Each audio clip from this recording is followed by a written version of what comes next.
Assalamualaikum warahmatullahi wabarakatuh. Nama saya Vio Arinda Rahmania, kelas 1M, NIM 2021 1434492, Prodi PGSD, mata kuliah pengantar pendidikan, dosen pengampu Dr. Haji Hendra Wijaya, SAG, MPDI, CHT, CNLP.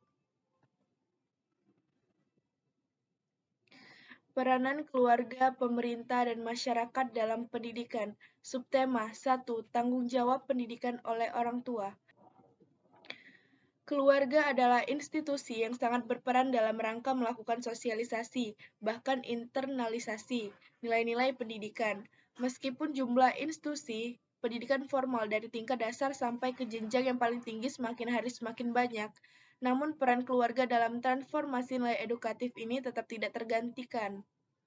Keluarga merupakan tempat pertumbuhan anak yang pertama di mana dia mendapatkan pengaruh dari anggota-anggotanya pada masa yang amat penting dan paling kritis dalam pendidikan anak, yaitu tahun-tahun pertama dalam kehidupannya, sebab pada masa tersebut apa yang ditanamkan dalam diri anak akan sangat membekas, sehingga tak mudah hilang atau berubah sudahnya.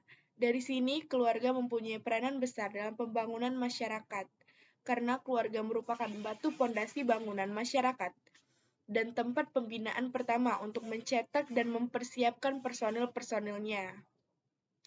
Karena itulah peran keluarga dalam hal ini begitu berarti. Bahkan bisa dikatakan bahwa tanpa keluarga, nilai-nilai pengetahuan yang didapatkan di bangku meja formal tidak akan ada artinya sama sekali. Sekilas memang tampak bahwa peran keluarga tidak begitu ada artinya. Namun, jika direnungkan lebih dalam, siapa saja yang akan bisa merasakan betapa berat peran yang disandang keluarga? Problem yang dialami oleh anak jalanan untuk memperoleh pendidikan salah satunya adalah minimnya bahkan tak adanya peran keluarga. Kalaupun akhirnya mereka bersekolah, mereka hanya mendapatkan pengetahuan formal saja. Sementara kasih sayang, sopan santun, moralitas, cinta, dan berbagai nilai aktif lainnya sulit mereka dapatkan. Mereka merasa tidak ada tempat yang baik untuk berlindung dan mengungkapkan seluruh perasaan secara utuh dan bebas. Umumnya mereka tidak memiliki keluarga yang mengemban peran tersebut. Kalaupun mereka memiliki keluarga, tidak ada situasi yang kondusif untuk saling berbagi perasaan antar anggota dalam sebuah keluarga. Ini merupakan salah satu kesulitan yang dihadapi oleh lembaga-lembaga swadaya masyarakat yang mencoba memperdayakan anak jalanan. Mungkin persoalan sulit bagaimana dia mendapatkan pendidikan secara formal. Tidak sesulit bagaimana dia memperoleh kasih sayang sejati. Dari paparan itu, kita bisa mengerti betapa peran penting keluarga dalam rangka mengemban misi-misi pendidikan tidak bisa diabaikan. Di dalam keluarga tercermin jalinan kasih dan cinta dalam ikatan emosional, darah, dan kekerabatan sangat mendominasi. Dengan demikian, keluarga merupakan cetak biru akan menjadi apa seorang anak kelak. Sebagian orang secara tidak sadar mengatakan bahwa sebenarnya peran keluarga adalah sekunder, alias hanya menjadi pelengkap saja. Sebab pengetahuan formal sudah mereka dapat di bangku sekolahan. Logika ini tidak saja keliru secara etis, tapi juga patut dipertanyakan pula pandangan moralnya terhadap keluarga. Yang logis, keluarga justru merupakan institusi pendidikan pertama dan utama, kemudian baru dilengkapi dengan nilai-nilai pengetahuan yang didapatkan dari bangku sekolah. Lingkungan keluarga merupakan lingkungan pendidikan pertama karena dalam keluarga inilah anak memperoleh pendidikan dan bimbingan. Oleh karena itu, lingkungan keluarga bertanggung jawab terhadap pembentukan waktu dan pertumbuhan jasmani anak. Dalam lembaga keluarga, peranan keluarga terdapat dalam Undang-Undang Sisdiknas. Adapun tugas dan tanggung jawab keluarga di Indonesia dalam pendidikan dapat dirumuskan dengan menanamkan jiwa agama atau nilai-nilai ketakwaan kepada Tuhan Yang Maha Esa, menanamkan nilai-nilai Pancasila dan nilai budaya yang cocok untuk pembangunan sosial. Membiasakan dan menanamkan akhlak yang terpuji, menampilkan keterampilan-keterampilan hidup sehari-hari, mengembangkan kepribadian yang teguh, memperhatikan dan mengembangkan bakat serta memupuk minat dan bakat. Adapun hak dan kewajiban orang tua sudah diatur dalam Undang-Undang Nomor 20 Tahun Pasal 7 ayat 1 dan 2.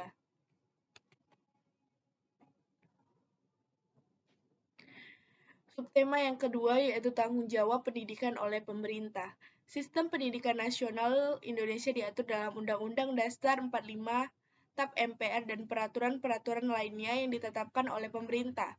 Dalam penyelenggaraan pendidikan pemerintah melalui kementeriannya, Kemendikbud dan Kemenak, mengawasi jalannya berbagai proses dan fasilitas pendidikan. Pendidikan nasional yang mampu mencerdaskan kehidupan bangsa adalah pendidikan yang bermakna proses pembudayaan. Pendidikan yang demikian akan memajukan kebudayaan nasional Indonesia. Dalam pembukaan Undang-Undang Dasar 1945, jelas tertera bahwa tujuan pendirian negara adalah untuk membentuk suatu pemerintahan negara Indonesia yang melindungi segenap bangsa Indonesia dan tumpah darah Indonesia, serta memajukan kesejahteraan umum dan mencerdaskan kehidupan bangsa. Dari kutipan tersebut, nampak jelas bahwa pemerintah negara Republik adalah pemerintah yang menurut Deklarasi Kemerdekaan harus secara aktif melaksanakan misi tersebut, di antaranya dengan memajukan kesejahteraan umum dan mencerdaskan kehidupan bangsa. Lalu bagaimana tanggung jawab pemerintah dalam pembiayaan pendidikan di Indonesia? Sejak zaman Orde Baru, ketentuan pasal 31 Undang-Undang Dasar 1945, terutama ayat 2 mulai ditinggalkan. Mulai lahir doktrin baru bahwa penyelenggaraan pendidikan dalam arti pembiayaan adalah tanggung jawab bersama antara pemerintah, masyarakat, dan orang tua. Sejak saat itu masuk SD pun dikenakan SPP atau membayar, sedangkan sebelum masuk universitas negeri pun hampir tak membayar.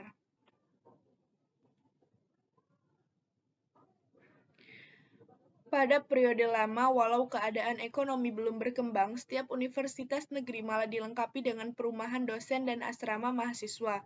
Pelajar dan mahasiswa calon guru juga diberi ikatan dinas. Semuanya dilakukan karena para pendiri republik masih memimpin. Pemerintah negara saat itu memahami makna yang terkandung dalam pembukaan dan pasal-pasal Undang-Undang Dasar 1945, terutama pasal 31. Atas kenyataan itu, MPR RI berupaya mempertegas makna yang terkandung dalam pasal 31 Undang-Undang Dasar 1945 dengan mengamandemen menjadi 5 ayat. Salah satu isinya adalah setiap warga negara wajib mengikuti pendidikan dasar dan pemerintah wajib membiayainya.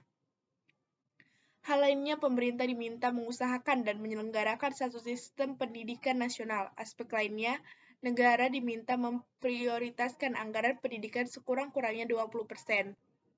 Dengan adanya penyelenggaraan pendidikan oleh pemerintah, maka pemerintah memiliki tanggung jawab dalam mewujudkan tujuan pendidikan, di antaranya membentuk manusia yang beradab dan warga negara yang demokratis, bertanggung jawab tentang kesejahteraan masyarakat dan tanah air, serta mencerdaskan kehidupan berbangsa dan mengembangkan rakyat Indonesia seutuhnya. Adapun secara yuridis, landasan konstitusi negara kita sudah mengatur tentang hak dan kewajiban pemerintah dalam hal pendidikan sebagaimana yang tertuang dalam Undang-Undang Nomor 20 Tahun 2003 Pasal 10 tentang Sistem Pendidikan Nasional.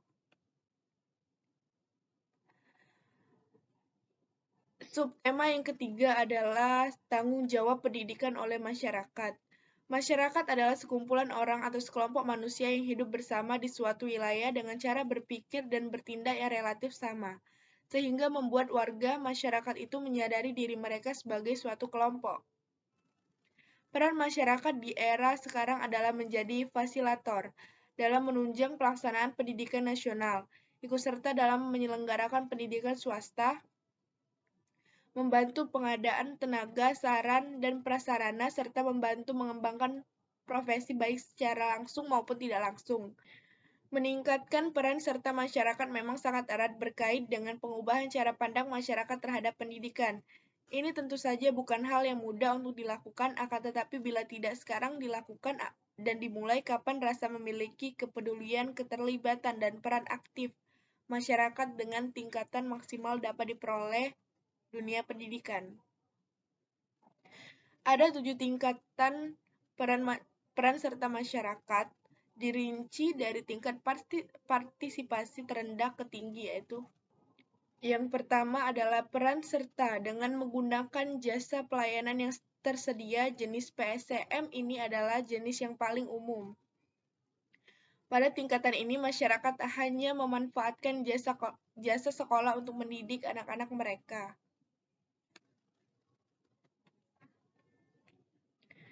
Dua, peran serta dengan memberikan kontribusi dana, bahan, dan tenaga. Pada PSM jenis ini, masyarakat berpartisipasi dalam perawatan dan pembangunan fisik sekolah dengan menyumbangkan dana, barang, atau tenaga.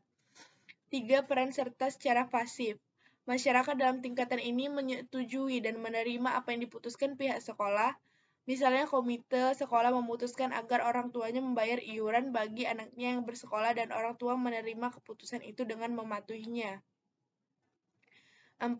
Peran serta melalui adanya konsultasi. Pada tingkatan ini, orang tua datang ke sekolah untuk berkonsultasi tentang masalah pembelajaran yang dialami anaknya.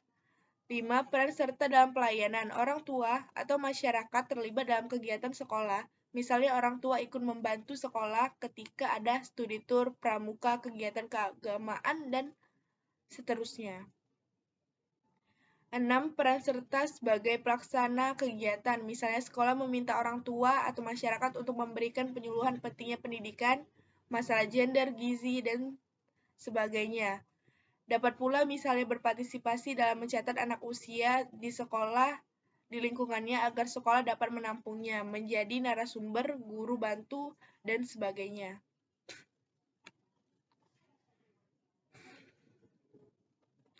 7.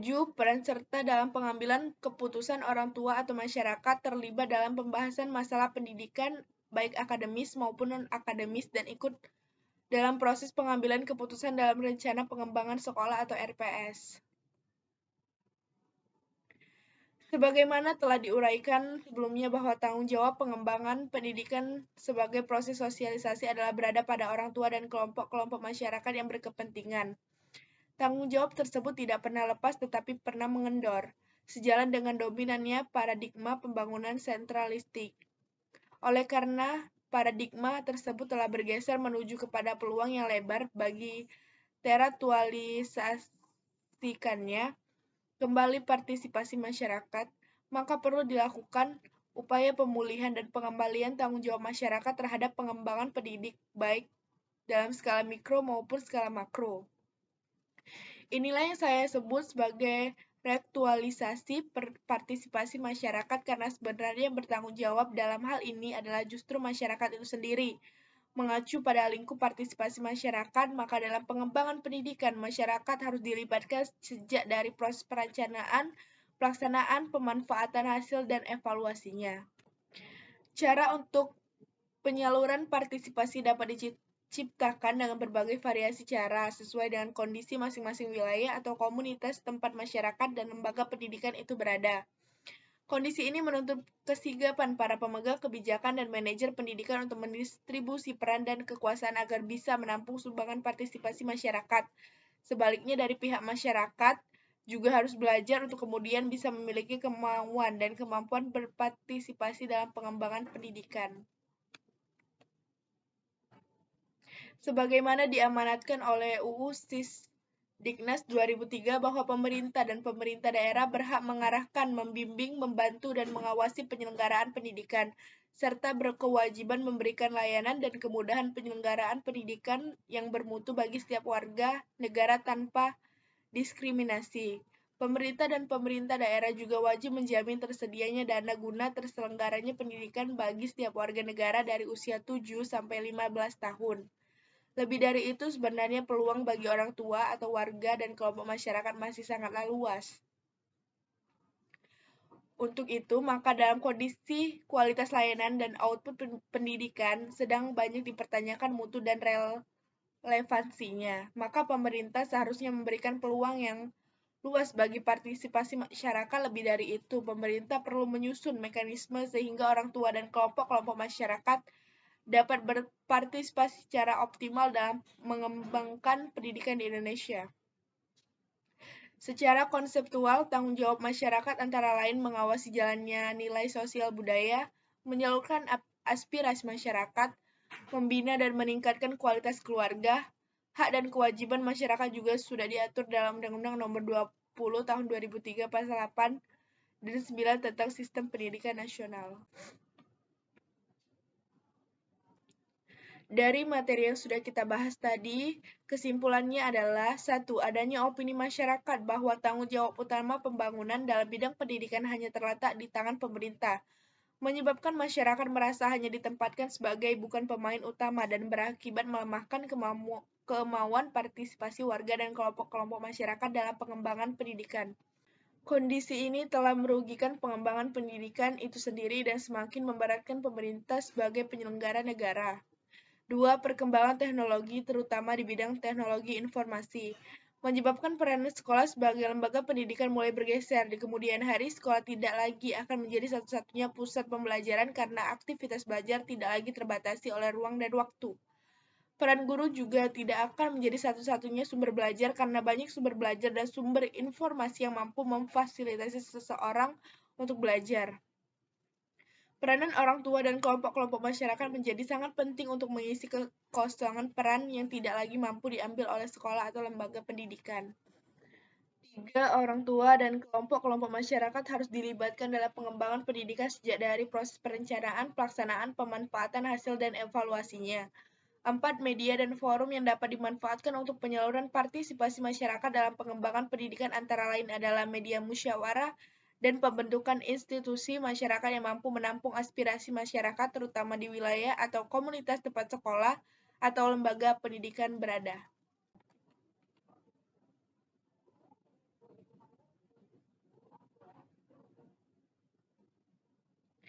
Demikian video dari saya ucapkan terima kasih. Wassalamualaikum warahmatullahi wabarakatuh.